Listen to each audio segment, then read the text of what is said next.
पशोर हृदयादिनामेव हविष्टवादिकरणाम। पशोर हृदयादिनामेव हविष्टवादिकरणाम।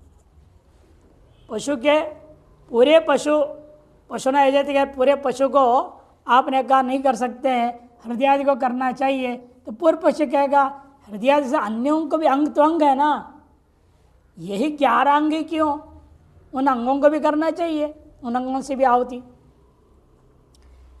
अथवा 11 में से किसी एक से कर लो, आहुति तो दे दिया ना, 11 में से किसी एक का भी आहुति दे देंगे तो भी काम चल जाएगा, या सभी से दो या 11 से दो, ये 3 विकल्प है।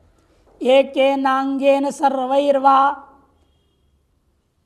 यद्वैकादशभिर्यजिहि एकेन याग संसिद्धेर हविषाम भेदतो अखिलैः एकादशभिरन्येषां परिसंख्या भवेद्यतः न त्रिदोषा गत्यभावात् अश्रुतोक्तिश्च सोचिता।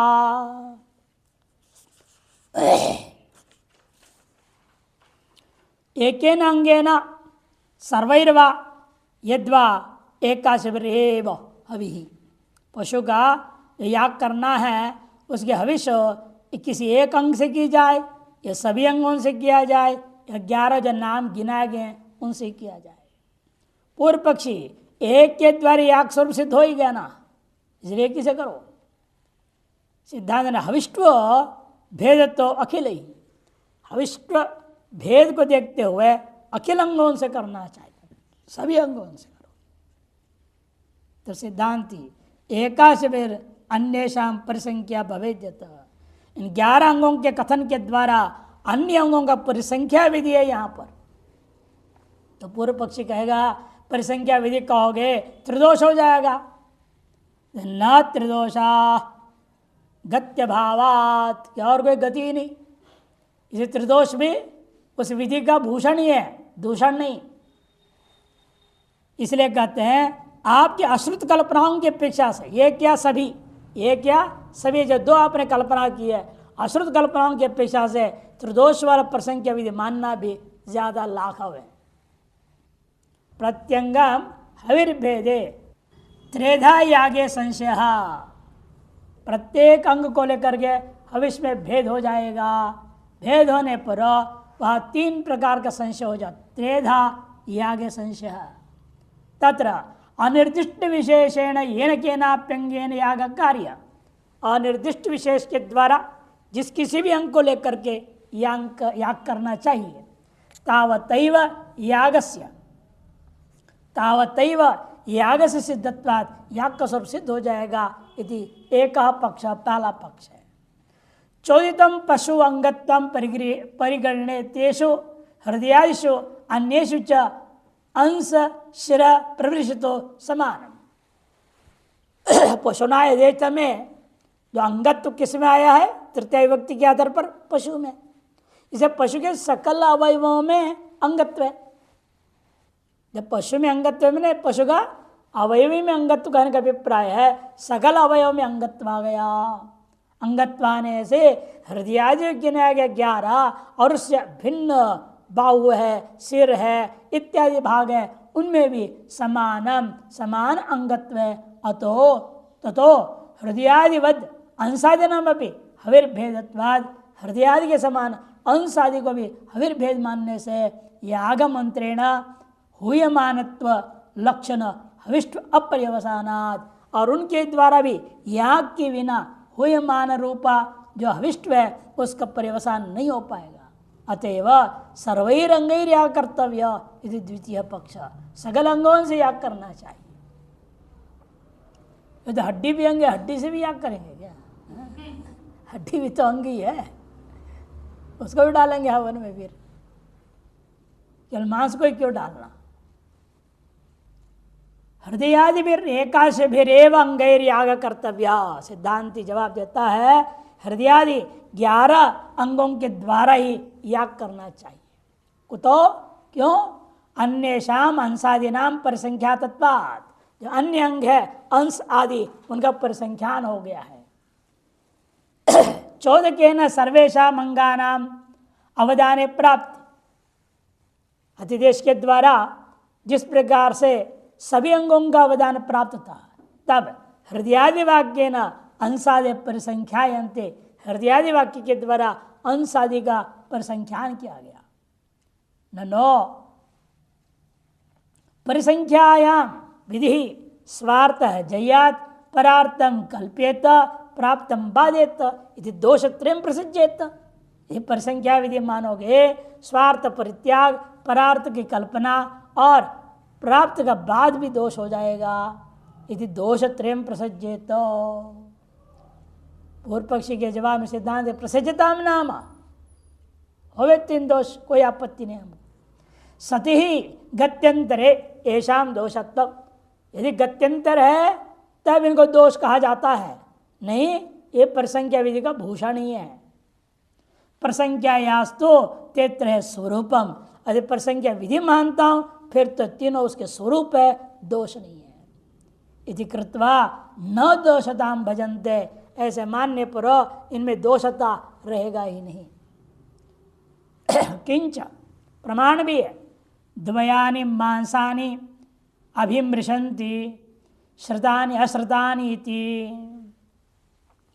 दो प्रकार के मांस का अभिमर्शन होता है, संबंध होता है, स्पर्श होता है। एक श्रुत, दूसरा अश्रुत, यानी एक पकाया हुआ और दूसरा नहीं पकाया हुआ। केशांचित मांसानाम अपक्वत्वम उच्यते, वाक्य से स्पष्ट है कुछ मांस जो है अपक्व रहता है, जो अपक्व है वो हविष के लायक है ही नहीं। पाकस्तो हविषो मांसस्य प्रतिनियत है, जो मांस को हविष के रूप प्रयोग करना होगा उसको पकाना अनिवार्य है। इसलिए पकाए जाने वाले मांस को हविष्ट रूप में अलग कर दिया और न पकाए को हविष्य नहीं है कहते हुए अलग कर दिया गया। अतः परिसंख्या इसे स्पष्ट हो रहा है।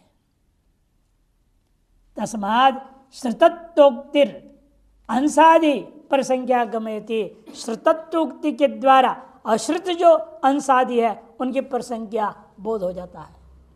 एतदेव अभिप्रेत्य अंसादि प्रषेध श्रुत्या वर्णित, इसी अभिप्राय से अंशादि का प्रतिषेध वाक्य भी स्पष्ट है, श्रुति के द्वारा वर्णन किया गया। नांसयोरवद्यति न शरसा इत्यादि न, अंशों का अवदान नहीं करना, सिर का अवदान नहीं करना इत्यादि निषेध भी कर दिया। तस्मात एकाशभिरेव याग, 11 अंगों से याग होगा, शेष से नहीं। तृतीयाधिकरणम आरचेति, त्रिंगाधिकरणम, इसका नाम है त्रिंगाधिकरणम। इज्जाशेषैर अशेषैर्वा त्रिंगै सृष्टकृतो हुति आद्य प्रकृतिवन्मैवं पूर्वार्धेत्युक्तिशेषतः। इज्जाशेषैर जो सृष्टकृत होम होता है, सृष्टकृत जो आहुति है, सृष्टकृत होती ही अपने आहुति हमेशा क्या होता है, हवन जो कर लिया गया इज्जा का शेष जो बचा है उसी से सृष्टकृत होम होता है, बचे हुए से। इसलिए अंत थोड़ा बचा रखते हैं, पूरा नहीं कर देते। तो ये विचार कर रहे हैं कि वो इज्जा शेष से ही सृष्टकृत की आहुति की जाए, या जो 3 अंग विशेष अलग गिनाया 11 से अलग, इस पशुयाग में 11 अंग आहुतियां हैं, इसे अलग 3 अंग अलग गिनाया, त्रिंग 3 अंग, उसे आहुति देना है सृष्टकृत में, ये प्रश्न उठ रहा है। पूर्व पक्षी आद्य, पूर्व पक्षी आद्य पक्ष लो, क्यों? प्रकृति विकृत कर्तव्य, प्रकृति में आपने क्या है, याग किए के बाद जो शेष बचा उससे आपने सृष्टकृत होम किया, इसे यहाँ पे वैसा करना चाहिए। सिद्धांत मयवाम पूर्वार्धित्युक्ति श्रुतः, पूर्वार्ध इत्यादि वाक्य के द्वारा उक्ति शेष के आधार पर निर्णय होते अलग ही है, ये अलग 3 अंग लेना पड़ेगा 11 से अलग। पशु श्रूयते, पशुयाग के प्रकरण में बात सुनने को मिला है, अंगै सुष्टकृतं यजति, अंगों के द्वारा सुष्टकृत होम करो इति। तत्र इज्जार्थानां हृदयादि एकादशांगानां यही कश्चिद अंगैर इज्जाशेषभूतैः सुष्टकृत होतव्यः।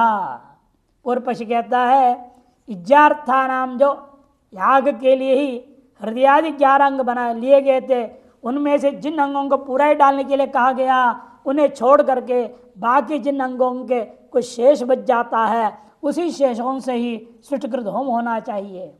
कुतः प्रकृतौ इज्जाशेषेण पूर्णाशेन सुष्टकृतो तत्वात्, क्योंकि प्रकृति आग में पूर्णाश के जो शेष टुकड़े वहाँ पर पड़े रहते हैं, उन्हीं में से सुष्टकृत होम करना चाहिए कहा गया है। अत्रापि 14 के न तथात्वात्, यहाँ भी अतिदेश के द्वारा वैसे आपको करना पड़ेगा। इति प्राप्ते ब्रूमः, तो सिद्धांत नहीं, 3 अलग अंग गिनाया है। दोष्णा पूर्वार्धादवद्यति गुदस्य मध्यतः श्रोण्या जगनतैति। 3 अलग अलग अंग बताया, उनमें भी देश विशेष का कथन भी कर दिया। दोष्णा 2 भाग का पूर्वार्धा देव, 2 माने अंश, माने 2 भुजाएं, इसमें भी पूर्व उत्तर दक्षिण समझना पड़ेगा और पूर्वार्ध का हिस्सा ही निकालना है मांस। गुदस्य, गुदा भी उसके मध्य भाग का मांस निकालना है। श्रोणी आपका जो है नितंब, उसमें भी जघनता निचले भाग का मांस निकालना है। ये विशेष कथन करके सुष्टकृत होम के लिए विधान किया गया। अतएव आपको उन 11 में से शेष में से हवन नहीं कर पाएंगे, और 11 से भिन्न ही है 3। इति वाक्य शेषेण हृदयादिभ्य एकादशभ्य अन्यानि 3 अंगानि सुष्टकृते समाम्नायन्ते। इस वाक्य शेष के द्वारा हृदयादि 11 अंगों की अपेक्षा से भिन्न 3 अंगों को सुष्टकृत के आहुति रूप में पाठ किया गया है। न च हृदयादिषु अपि गुदादीनि आमनातानि इतना संख्यम। यदि कोई कहे हृदयादियों में भी गुदादि अंग पठित 11 में से, ऐसे आशंका मत करो। तद विशेष से कल्प सूत्रकारेण दर्शितत्वात्, उसमें भी विशेष कथन किया यहाँ पर, कल्प सूत्रकार ने स्पष्ट कर दिया। हृदय जिह्वा वक्ष यकृद वृक्यौ सव्यम 2 रूभे पार्श्वे दक्षिणा श्रोणिर गुदम तृतीयमिति देवता अवदानानि दक्षिणो अंशः सव्याश्रोणिर गुदम तृतीयम इति सविष्टकृतानि इति। ये सब सृष्टकृत आगे सामग्री बता दिया। हृदय जिह्वा वक्ष यकृत वृक्य सव्य 2 हो, देखो बाएं भुजा लिया और वहाँ दक्षिण कह दिया, दायां भुजा। सृष्टकृत के लिए दायां भुजा, और मुख्य पशुयाग में बाएं भुजा। सव्यम 2 उभय पार्श्वे, और श्रोणी में भी देखो दक्षिणा श्रोणी कहा भविष्य में। इसका मतलब सृष्टिकृत में क्या लूंगा, अब बायां श्रोणी को ले लूंगा। गुदम तृतीयम इति देवतावदानानि, देवताओं के लिए कह दिया, और सृष्टिकृत के लिए दक्षिणो अंश। देखो भुजा वहाँ बायां लिया, तो इधर दाहिना ले लिया, भिन्न हो गया कि नहीं। और वह सव्या श्रोणी उधर दक्षिणा श्रोणी का, इसलिए यहाँ बाएं श्रोणी ले लिया। और गुदम तृतीयम, तो इधर भी गुदम तृतीयम बराबर कर दिया। इसलिए यहाँ पर उस वाक्य में तो और स्पष्ट था, गुदस्य मध्यतः, गुदस्य मध्यतः कह देने से तृतीयम का अर्थ यहाँ तो मध्यतः लूंगा, उधर तृतीयम का अर्थ उससे भिन्नांश को लूंगा। इसे परस्पर दोनों द्रव्यों में भेद कर देंगे। तस्माद अनिज्याशेषे रंगैर सुष्टकृत धूम, इज्जाशेषों अंगों से सुष्टकृत धूम होगा नहीं, किंतु अनिज्याशेष जो इज्जा में प्रयुक्त नहीं थे, ऐसे जो अंग है उनसे सुष्टकृत धूम होगा। वह विशेष कौन है, 3 अंग है, इसे त्रिंगाधिकरणम नाम रखा। चतुर्थाधिकरणम मार्चेति अध्युध्नियधिकरणम, अध्युध्नियधिकरणम होतुर्नियम्यतो अध्युद्नो किं वेडां विकरोति सा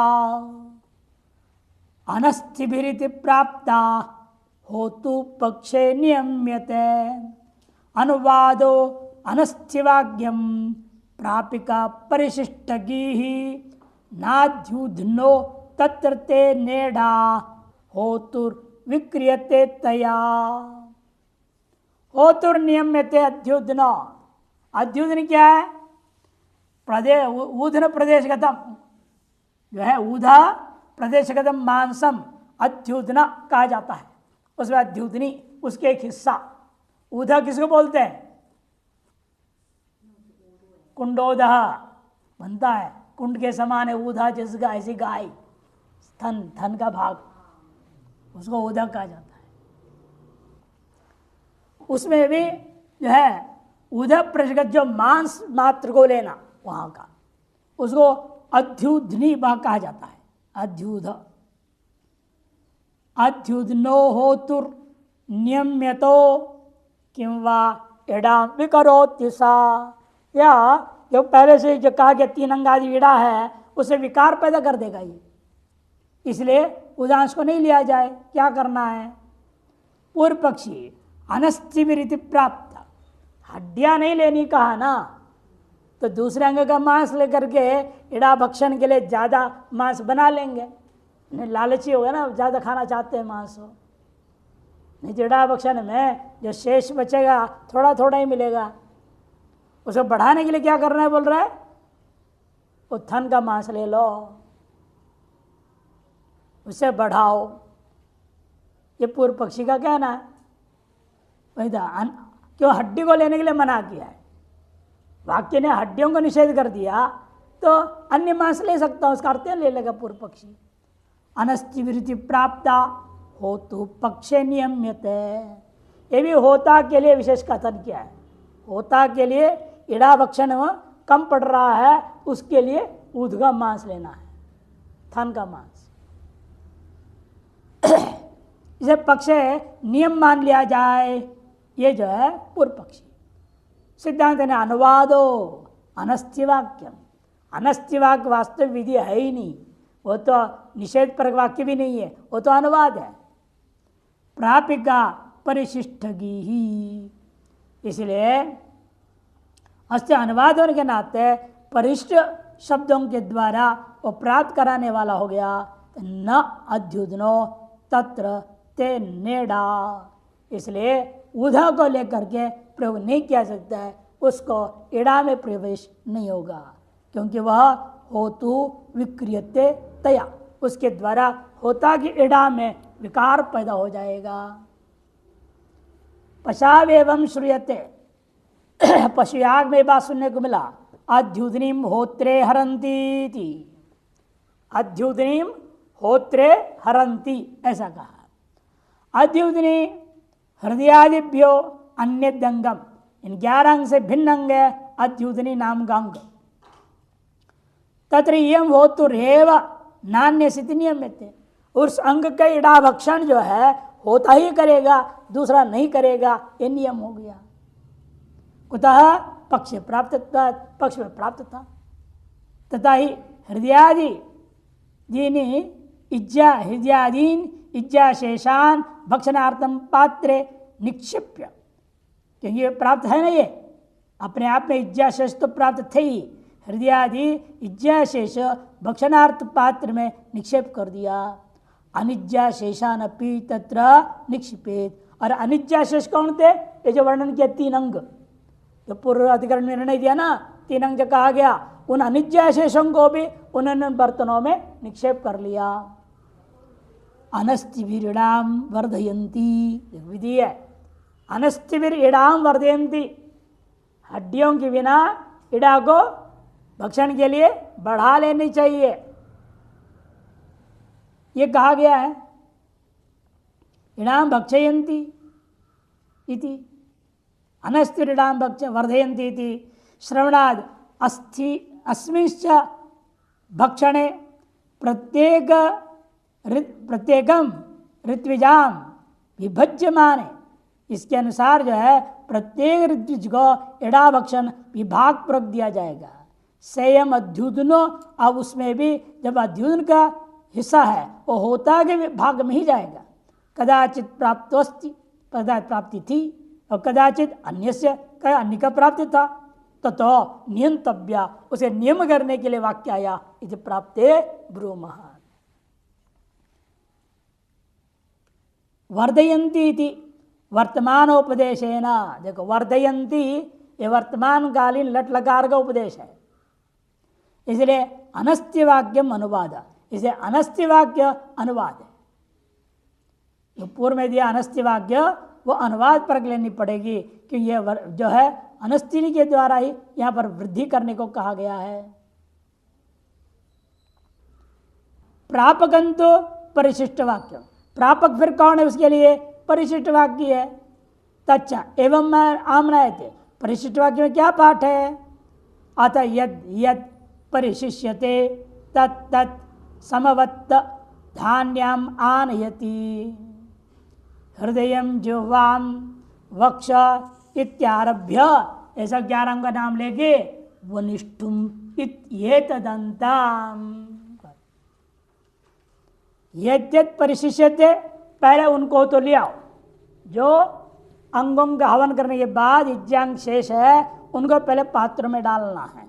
समवत्त धान्याम, समवत सम्यक प्रकार से अवदान किया गया, धान्य को भी आनयति, अन्न लाने के लिए कहा गया। उसके अलावा इज्जा शेष कौन थे? हृदय जिह्वाम वक्ष इत्यादि से आरंभ करके गिनाते गिनाते अंत में वनिष्ठुम कह दिया है। वनिष्ठु क्या होता है? वपात सदृशम स्थविरांतम वनिष्ठु, वपा के सदृश थोड़े स्थूल अंग विशेष का नाम वनिष्ठु है।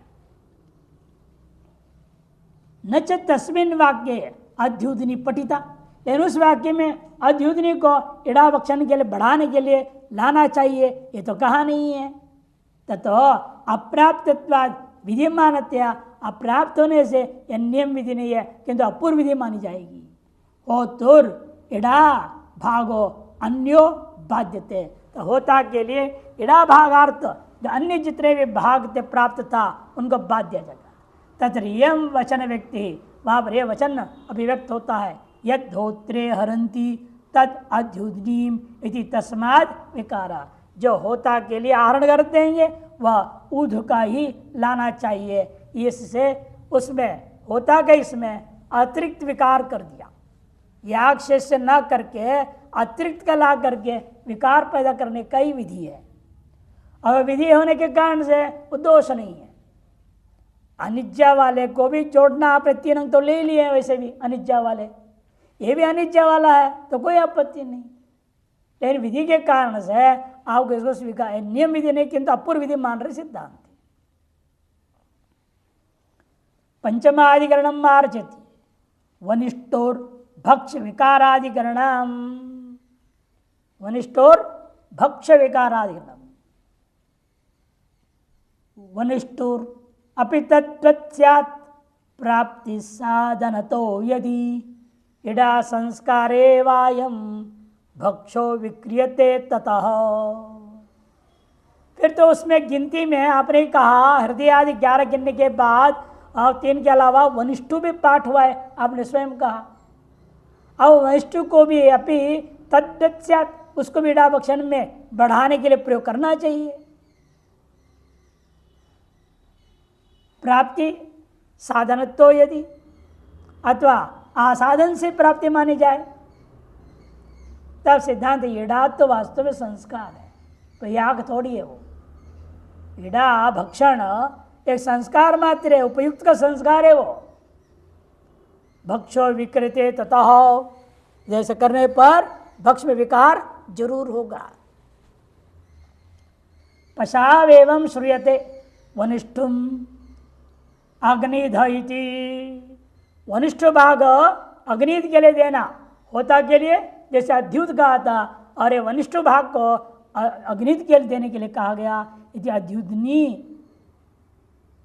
वद वनिष्ठुरपि हृदयादि व्यतिरिक्तम अंगम, वनिष्ठ के बीज है हृदय से भिन्न अंग होते हुए तथा संशय पूर्वोत्तर पक्ष, संशय पूर्व पक्ष और उत्तर पक्ष पूर्वाधिकरण समान, यहां भी घटा लेना है। तद बद्येव योज्या, अधिक आशंका क्या है यहाँ, तो ऐसा इड़ा पात्रे हृदयादि प्रासन वाक्य वनिष्ठुरपि पठिता, इड़ा पात्र में डालने योग्य पदार्थों में से हृदयादि प्रासन के वाक्य में वनिष्ठ को भी पाठ किया गया। तथा पक्षे प्राप्त एवं नियम्य थे, इसी तरह ही है, वहाँ नियम विधि नहीं था, अपूर्व विधि था, और यहाँ पर पक्ष में प्राप्त का विधान से नियम विधि हो जाएगा। पक्षे प्राप्त एवं नियम्यति उपस्तरणादिवत प्रासन मिड़ाया संस्कार एवं, उपस्तरण आदि के समान प्रासन भी क्या है, संस्कार, इड़ा का संस्कार ही है। न तो एतावता वनिष्ठो पक्षे प्राप्त रीति अप्राप्त विधि, पूर्व पक्ष नियम विधि माना, पक्ष में प्राप्त था, उसके नियमन करके पूर्व पक्ष वैसे के वैसे नियम विधि मानता है। सिद्धांत कहते हैं नहीं, न तो एतावता वनिष्ठो पक्ष प्राप्ति, इतने मास से पक्ष प्राप्ति थी और उसका विधान हुआ, अतः नियम विधि यह नहीं कहा जा सकता। ऐसे अप्राप्त विधि है पूर्वद विकार, अप्राप्त विधि मानी जाएगी, और पूर्वद अद्युतनी के समान वनिष्ठ को लेकर के भी आग्नित के पात्र में जो इड़ा का विकार मानना पड़ेगा। इति उक्त शंकाया उत्तरम, उक्त शंका में यही एक जवाब है। षष्ठाधिकरणम मारची मैत्रावरणस्यापि शेष भक्षण अस्तित्वाधिकरणम, मैत्रावरण नाम के ऋत्विक को भी शेष भक्षण का अधिकार है या नहीं? यदि भी मुख्य रूपेण प्रकृति में क्या था, यजमानो पंचम का दिया, 5 चीलों का अधिकार है, होता, अध्वर्यु, उद्गाता, ब्रह्मा और यजमान। तो यहाँ पर तो लेकिन उन्हें अध्युदन को होता है क्या, लेकिन अभी आपने देखा वनिष्ठ आग्नितिर के लिए कह दिया, उन्हें 5 अलग हो गए ना। अतः अगला विचार आ रहा है क्या मैत्रावरण को भी अधिकार है या नहीं इड़ा भक्षण का, कि पकाता वही है, पकाने वाले को ही खाने को न मिले, ये तो माँ ही होगी, माँ होती है। कई बार बच्चे सब खा लेते हैं, उसे खुश रहती है, और पानी पी के रह जाएगी, सबको पकाई, सबको खिलाई, खुद को ना मिले तो भी खुश है। लेकिन यहाँ यज्ञ है, ऋत्विक लोग, पंडित लोग, माँ नहीं है वहाँ पर, वहाँ तो अपने हिस्से को पहले ध्यान रखेंगे। आपने देखा होगा पंडित पूजा पाठ करते हैं, उनका अपने हिस्से पर ज़्यादा ध्यान रहता है। भाग यजमान का क्या बन रहा है, बिगड़ रहा है, उसे कोई लेन देन, खराब हो रहा है होने दो, लेकिन अपने हिस्सा ठीक होनी चाहिए, उसे पूरा ध्यान रहता है उनका। इसे मैत्रावरण को हिस्सा है या नहीं ये निश्चय करना जरूरी है। अस्तित्वाधिकरणम कह दिया, मैत्रावरण नामनो अत्र भक्षो नास्ति अस्ति वा नहीं अप्राकृतत्वात् तद्भर्योर होत्रंतर्भावतो ही सह। मैत्रावरण नाम के ऋत्विक को भी इड़ा भक्षण का अधिकार नहीं है या है? नास्ति अस्ति वा, पूर्व पक्ष कहते हैं नहीं, क्यों? अप्राकृतत्वात्, प्रकृति में तो 5 ही गिनाया, 6ठे 7वें को तो अधिकार था नहीं। यहाँ पशुयाग रूपये विकृति आग में विशेष पहले कथन हो गया, तो अप्राकृतत्वात् नहीं, ये पूर्व पक्ष सिद्धांत नहीं। अध्वर्यु होत्रंतर्भावतो ही सह, अध्वर्यु गण में या होत्र गण में अंतर्भाव करके उसको ले जा सकता है। अध्वर्यु गणांतर्गत ले लो या होत्र गणांतर्गत लेकर के उसको भी अधिकार दिया जा सकता है। अंतर्भाव तो ही सह तत्र पशु मैत्रावरण नामना इड़ा भक्षो नास्ति कुतः प्रकृतो मैत्रावरण से अभावेन, प्रकृति आग में मैत्रावरण नाम का ऋत्विक ही नहीं रह जाता है। 14 का प्राप्त बात अतिथि से प्राप्ति नहीं भक्षण, तो उसके लिए विशेष कैसे कथन किया जाएगा? यदि चेत मैवम मैत्रावरण प्रेष्यति अन्वाहेति प्रेषानुवचने तस्य विधीयते। वहाँ प्रकृति आग में भी भले इस कार्य के लिए नहीं, अन्य कार्य के लिए वहाँ भी है वो। जो प्रकृति याग भी यदि वैदिक याग है, 16 ऋत्विक वाला बड़ा याग है, तो वहाँ मैत्र वर्ण भी रहेगा ही। 16 ऋत्विक है ना, उनमें से मैत्र वर्ण एक है, इसलिए वहाँ का मैत्रावर्ण प्रेष्यति च अन्वाह इति। प्रेष और अनुवचन ये दो कार्य उसका अधिकार है। प्रेषानुवचने तस्य विधीयते तत्र प्रेषानुकार्येण अध्वर्यो अंतर्भाव। प्रेष का अनुकरण के आधार पर वो अध्वर्य में अंतर्भाव हो जाएगा, और अनुवचन रूपी कार्य के आधार पर होता में अंतर्भाव हो जाएगा। अनुवचन कार्येण च होतरी तस्माद अस्ति भक्ष, इसे उसको भी भक्षाधिकार है। सप्तमाधिकरणम आरचेति, 7वां अधिकरण आरंभ करते हैं। मैत्रावरणस्य एक भागताधिकरणम, मैत्रावरणस्य एक भागताधिकरणम द्विभाग एक भागो वा द्विभागस्याद्विकर्मतः, द्विभागस्याद्विकर्मतः एक पुमैक्यतो नोचेत् वैषम्यं प्रकृतावपि। दो भाग दिया जाए, सबको जितना मिलेगा उसका 2 गुना उस मैत्रावरण को मिलना चाहिए। पूर्व पक्षी सिद्धांत एक भाग होगा। क्यों 2 भाग होता है? 2 कर्म कर रहा है ना वो, प्रेष भी कर रहा है, अनुवचन भी कर रहा है, 2 काम कर रहा है वो, इसका 2 भाग दो। अधिक से अधिकम फलम सिद्धांत है लोक में। सिद्धांत है नहीं, एक पुम, एक पुरुष है वो, इसलिए एक ही भाग उसको मिलेगा। ऐक्य तो नोचेत, ये बात नहीं मानोगे, ये 2 काम कर रहा है, कोई तो 4 काम करते हैं वहाँ, कोई 6 काम कर रहा है, कोई 3 काम कर रहा है, तो सबको बढ़ा देंगे क्या माल? ऐसे कैसे हो सकता है? इसीलिए नोचेत वैषम्यम प्रकृतो अपि, प्रकृति याग में विषमता आ जाएगी, यह आपत्ति दे दिया। इसी प्रकृति याग में सभी का समभाग है, यहाँ पर भी समभाग के अनुसार इसको 1 भाग मिलेगा, 2 भाग नहीं मिलेगा। स मैत्रावरण कर्म द्वयोपधिना द्विभाग इति, वह मैत्रावरण 2 कर्म का उपाधि वाला होने से प्रेष करता भी है वो और अनुवचन करता भी है वो, इसे द्विभाग इति चिन्ह। पुरुष ऐक्योपाधिना, पुरुष एक रूपी उपाधि के आधार पर भागस्याप्यकत्वात् भाग भी एक ही होगा। अन्यथा प्रकृतोपि कर्म तारतम्य अनुसारेण भाग तारतम्य प्रसज्येत, प्रकृति याग में भी कर्म की तारतम्यता के अनुसार भाग में भी तारतम्यता सबको होने लगेगा। सबसे ज़्यादा होता और अध्वर्य को मिलेगा, फिर तो सबसे ज़्यादा काम तो नहीं दोनों का है, होता का और अध्वर्य का, बाकी का कम काम होता है, इसे सबसे ज़्यादा इनको भाग मिलना चाहिए। ये व्यवस्था बिगड़ जाएगा वहाँ पर, फिर एड़ा भक्षण के लिए इतना माल बचेगा ही नहीं, कहाँ से लेंगे माल? तो इसीलिए ये अनुचित है, विषम विभाग ठीक नहीं, समभाग ही ठीक है। अष्टमाधिकरणम मारचयति प्रतिप्रस्तातुर भक्ष अभावाधिकरण, लेकिन 16 में से एक ऋत्विक ऐसा है जिसका भक्षण का अधिकार नहीं रहेगा। प्रतिप्रस्तातुर भक्ष अभावाधिकरणम, प्रतिप्रस्तातुरत्रास्ति भक्षो नो वा वपामसौ पचत्यतो अस्चिन्नो पक्वा वपा सर्वाहुतायतः।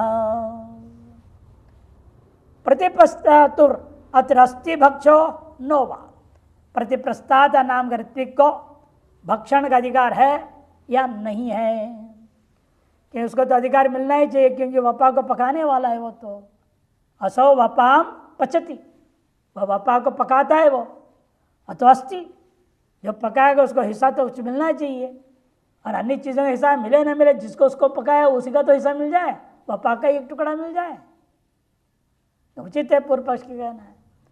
सिद्धांत दे देना ही नहीं, वपा के मामले में वहाँ पर कहा गया है पूरा का पूरा आहुति देना, शेष बचेगा ही नहीं तो खाएंगे कहाँ से? पक्वा वपा सर्वा हुता यथा, ये अलग अलग पद है, एक वाक्य जैसे बना दिया इन्होंने। पक्वा वपा, पका हुआ जो वपा है, सर्वा पूरा का पूरा, हुता, हुता हुत कर दिया, आहुति दे दिया गया, इसलिए इडा के लिए शेष बचा ही नहीं। इज्जा शेष न होने से उसको भक्षण नहीं होगा। अरे बापा का हिस्सा नहीं होता क्या, अन्य का हिस्सा दे दो उसको बेचारे को, नहीं, वो भी तो मेहनत किया है कर्मकांड में। कहते नहीं, ऐसे नहीं दिया जा सकता, विधि नहीं है देने का।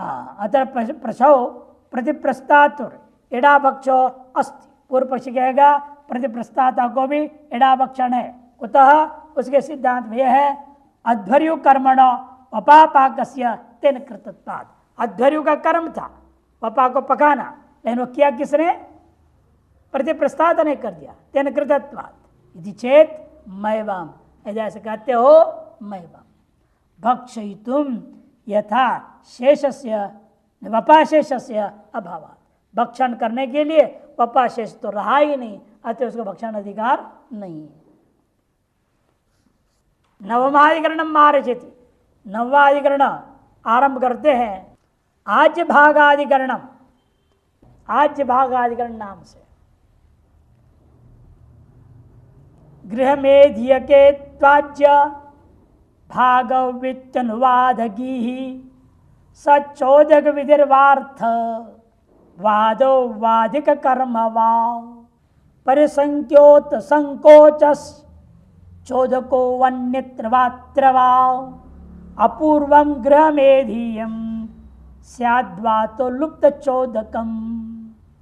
अनुवाद पुनः श्रुत्या द्वितीय सार्थतावशात् निर्वापवच्चोदकस्य लिंगत्वेन सहायकृत ओदनेनैव तत्सिद्धेर् ऐष्टिकस्य प्रशंसनं विध्येक वाक्यता नास्ति तेनात्रांगान्तरे विधिः प्रत्यभिज्ञानतो अंगस्य परिसंख्येतरस्य हि चोदकस्य ससंकोचो ह्यंगान्तरपरो मतः व्यापारैक्याच्चोदकस्य स्वार्थ संग्रहणं भवेत् वैरूप्याच्च निरर्थत्वाद् अपूर्व कर्म युज्यते।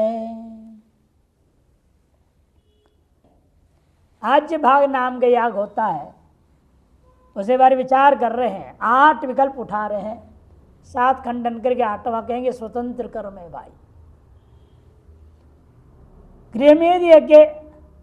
गृहमेधी के नाम का कर्म विशेष है गृहमेधी याग, उसमें आज्य भागोविति, आज्य भाग का वर्णन न आया। वो क्या है? वो अनुवाद की ही पहला पक्ष, अनुवाद माना जाए, ये चोदक विधि अधिदेश विधि माना जाए, तीसरा अर्थवाद माना जाए, चौथा अधिक कर्म माने जाए, पृथक कर्म नहीं अधिक कर्म, उसी में और बढ़ाना, पांचवा परिसंख्या विधि माना जाए, छठा संकोच माने जाए, सातवां भी अतिदेश में भी अन्यत्र व अत्र व, अन्यत्र अतिदेश किया जाए या इसी में अतिदेश किया जाए, आठवां अपूर्व अलग ही कर्म कांड है, अपूर्वम गृहमेधीयम स्यात्। वहां तक 8 विकल्प बता दिया। पहले वाले के लिए अतो लुप्त चोदकम, लुप्त चोदकम अतिदेश का लोप हो जाने के कारण से पहला पक्ष लेना चाहिए, अनुवाद पक्ष ले। अतो लुप्त चोदकम अनुवाद पुनः श्रुत्या द्वितीय, यानी पुनः श्रवण के कारण से आपको द्वितीय पक्ष लेना चाहिए। द्वितीय पक्ष क्या था? चोदक विधि, अतिदेश विधि मानना चाहिए। सार्थता वशात उसे हेतु दिया, सार्थकता की सिद्धि के लिए द्वितीय पक्ष लेना ठीक है। निर्वापवत् चोदकस्य लिंगत्वेन सहायकृत, और इतना ही नहीं, एक और हेतु है, निर्वाप के समान अतिदेश भी एक लिंग है, प्रमाण बन जाता है, वह उसकी सहायता करने के लिए, अंगों का निश्चय करने के लिए। अतः दूसरा पक्ष ज्यादा ठीक है, ये पूर्व पक्ष ने कहा। तब तीसरे खड़ा हो गया ओदन नैव तत्सिद्धे है, ओदन से बात सिद्ध हो गया, अलग से आज्य की क्या जरूरत है यहाँ पर। ओदन नैव सिद्धेर ऐष्टिकस्य प्रशंसनाम, इसलिए अर्थवाद माना, ये जो गृहमेधी इष्टि है इसकी प्रशंसा में आज्य भाग का वर्णन हो गया। विधेयक वाक्यता नास्ति। तो पूर्व पक्षी चौथा वाला खड़ा हो गया, अर्थवाद कैसे मानूंगा? अर्थवाद तब मानी जाए किसी विधि के साथ एक वाक्य होना पड़ेगा। अमुक विधि का विधेय के प्रशंसा में कहा गया, अमुक विधि का निषेध की निंदा में कहा गया, विधि वाक्यों के साथ निषेध वाक्यों के साथ अर्थवाद वाक्य का वाक्यता होना जरूरी होता है। वो या नहीं है, अतएव आप नहीं ले सकते, अर्थवाद पक्ष नहीं ले सकते। विधेयक वाक्यता नास्ति तेनत्र अंगांतरे विधि ही, इसलिए अंगांतर में इसको विधि माननी चाहिए। यह आपका जो है चौथा पक्ष खड़ा हो गया। अंगांतरे अधिक कर्म व, है ना, अधिक कर्म, अंगांतर कर्म अतिरिक्त कर्म मान लो उसको। पांचवा खड़ा था नहीं, प्रत्यभिज्ञान तो अंगस्य, अरे प्रकृति याग में भी आज्य भाग याग होता है, उसकी प्रतिविज्ञा हो जाएगी। अंग से प्रतिविज्ञान तो परिसंख्या इतरस्य ही, इसलिए यहाँ परिसंख्या विधि माननी चाहिए अन्य सगल अंगों का परिसंख्यान करने के लिए। छठे खड़ा हो गया, ऐसे कैसे कर दोगे? अतिदेश से सारे अंगों को हटा दोगे, केवल आज्य भाग से ये गृह में दिया होगा क्या? छठे खड़ा हो गया है 14 को अन्यत्रवा, 14 को अन्यत्र ले जाएगा छठा पक्ष, अत्रवा सातवां पक्ष है। 14 ससंकोचो, 14 का अतिदेश का ही वह संकोच मात्र कर रहा है आज्य भाग। पूर्व पक्ष ने अंगांतर परो मतः, इसी गृह में याग में भी एक अंगांतर मानो उसको। 8 कहते नहीं, सिद्धांत पक्ष व्यापार ऐक्यात् चोदकस्य, चोदक का व्यापार एक होता है, स्वार्थ संग्रहणम भवेत्, अपने अर्थ मात्र संग्रह कराता है। वैरूप्याच्च निरर्थत्वात्, ये वैरूप्य हो जाए निरर्थक हो जाएगा, इसलिए अपूर्व कर्म जो थे इसको अपूर्व कर्म मानना चाहिए। ये सिद्धांत पक्ष खड़ा।